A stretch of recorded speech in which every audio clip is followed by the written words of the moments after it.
15 வருடங்களாக நாகார்ஜுனாவை வாட்டும் நோய் ஏன் இன்னும் குணமாகவில்லை? கவலையில் ரசிகர்கள்.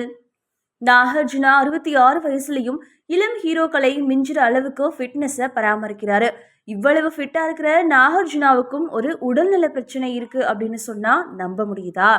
டாலிவுட் மன்மதன் நாகார்ஜுனாவுக்கு 66 வயசானாலும் மனம் என்னவோ 30ல நிக்குது. வயசு ஆக ஆக ஃபிட்னஸ் கிளாமர் கூடுது. இந்த வயசுலயும் உடற்பயிற்சி செஞ்சு அசத்துறாரு. இதனால பலரும் ஆச்சரியப்படுறாங்க. ரொம்பவும் ஃபிட்டாகவும் ஆரோக்கியமாகவும் தோற்றமளிக்கும் நாகார்ஜுனாவையும் ஒரு உடல்நல பிரச்சனை வாட்டுது. இது 15 வருஷங்களா இருக்குதாமா. இதை அவரே ஒரு பேட்டியில வெளிப்படுத்தியிருக்காரு. 15 ஆண்டுகளுக்கு முன் மூட்டு வலி தொடங்கியது. அறுவை சிகிச்சை தேவை என்றாலும் நான் அதை தவிர்த்தேன். லூப்ரிகன்ட் மற்றும் PRP சிகிச்சை எடுத்தேன். தினமும் உடற்பயிற்சி செய்கிறேன். இப்போது நலமாக உள்ளேன் அப்படின்னு சொன்னாரு. தற்போது தன்னோட ஆரோக்கியம் நன்றாக இருப்பதாக நாகார்ஜுனா தெரிவிச்சாரு. அறுவை சிகிச்சை இல்லாம முன்னெச்சரிக்கையுடன் தொடர விரும்புவதாக சொல்லியிருந்தாரு. அவரோட இந்த ஒழுக்கமே ஃபிட்னஸ் ரகசியம் அப்படின்னு ரசிகர்கள் புகழ்ந்து தள்ளுறாங்க.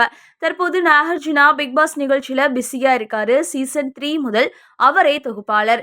மேலும் தன்னோட 100வது படத்துக்கான வேலைகள்லையும் ஈடுபட்டிருக்காரு. இது வித்தியாசமான கான்செப்ட்ல உருவாகுது.